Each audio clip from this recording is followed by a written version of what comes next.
It's very clear that for anyone trying to adopt new habits, getting into the mindset of procedural memory is very useful for overcoming that barrier that we call limbic friction. How do you do that? Well, a simple visualization exercise, or it doesn't even have to be done eyes closed.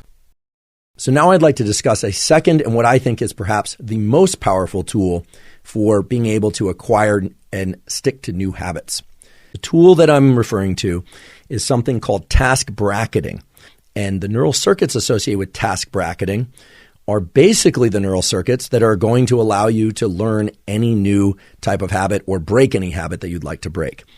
So now I'm going to offer you a tool. It's actually an entire program by which you can insert particular habits and activities at particular phases of the day, not times of day, but phases of the day, because it turns out that particular phases of the day are associated with particular biological underpinnings, chemicals and neural circuits and so forth. And in doing so, it will make it far more likely that you'll be able to regularly engage in these habits and activities over a long period of time. It involves dividing the 24-hour days into what I call 3 phases. The first is phase 1, which is 0 to 8 hours after waking up. Approximately. Okay, you can put a plus or minus 30 minutes on this for yourself. As you list out or think about the various habits that you'd like to adopt in your life, take the habits for which you know there's the highest degree of limbic friction. They are the hardest for you to engage in. They require the most activation energy, and put those in this 0 to 8 hours after waking. Phase 2, as I mentioned, is about, again, these aren't specifics, but about 9 to 14 or 15 hours after waking. As the day goes on, you should try, if you can, to start tapering the amount of light that you're viewing. Phase 3 of the 24-hour schedule runs from about 16 to 24 hours after waking.